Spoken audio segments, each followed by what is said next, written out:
Whilst we were there, we witnessed the harvesting of some of the fish to be used for breeding.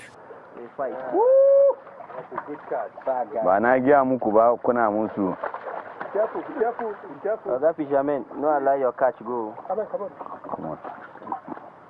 It's coming here now. I tell myself there's still a giant guy in this place.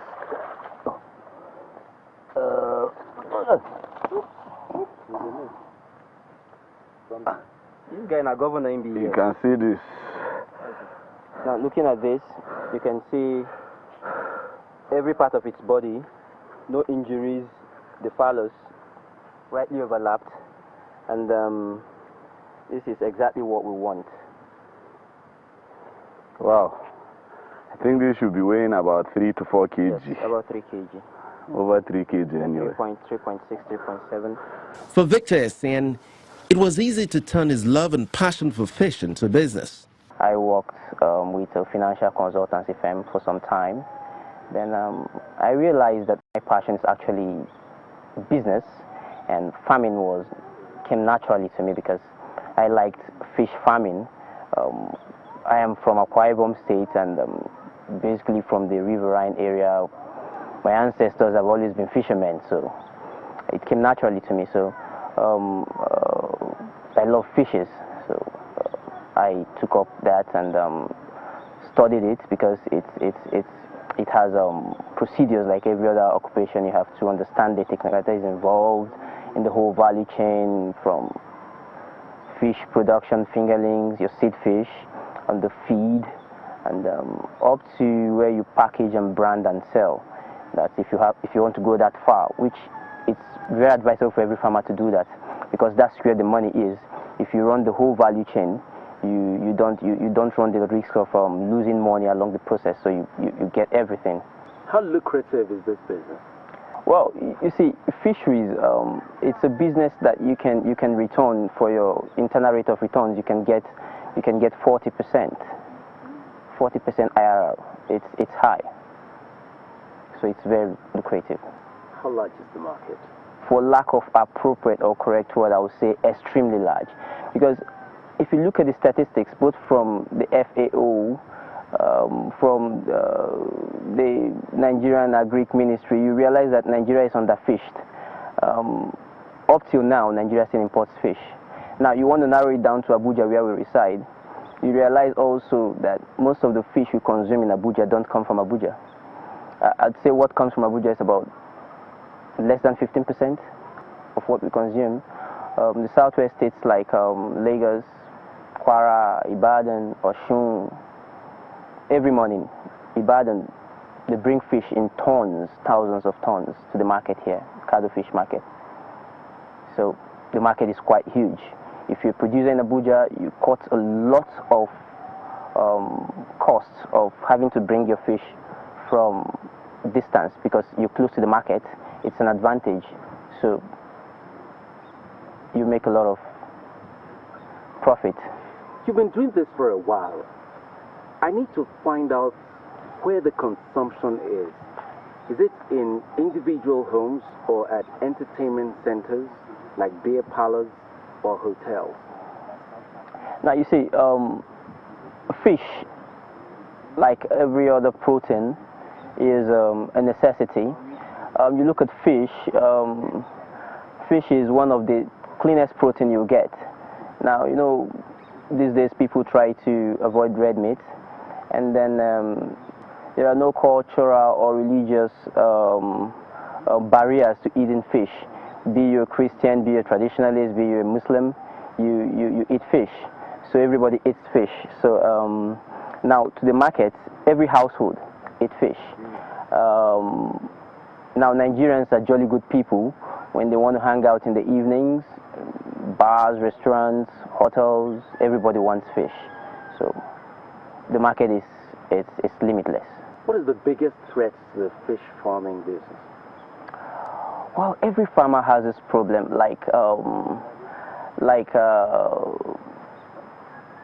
every Nigerian farmer.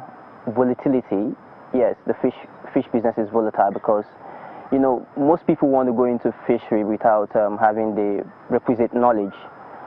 what it takes to farm fish. I would advise any potential farmer who takes an interest in fish farming to acquire the required knowledge you need to go into the business, because like any other business, if you go in ill-informed, you run into troubles. And you know,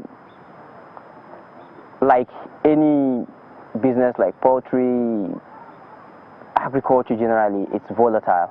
So, you know, you just have to have insurance, you have to have funds, perhaps you run into trouble.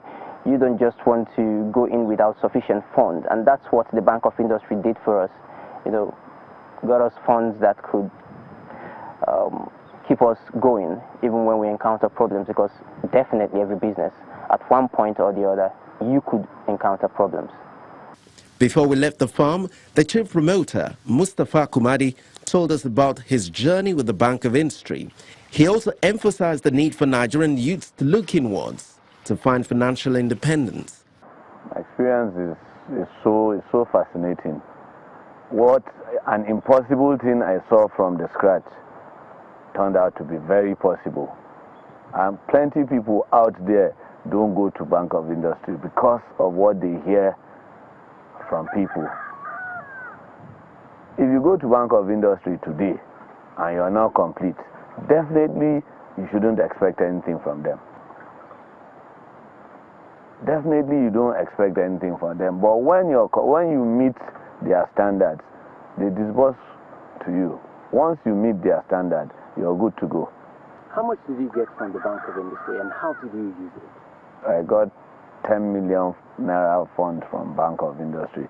But you know, like we all know, Bank of Industry don't give you money. They buy you your equipment. Like what do you get?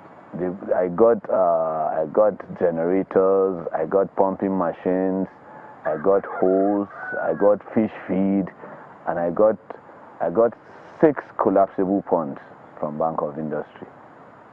So I think with all those things, I'm very good to go. From what you can see, I have results. So now let's talk about the market, the fish market itself. Okay. Where do you sell to? Where is your market?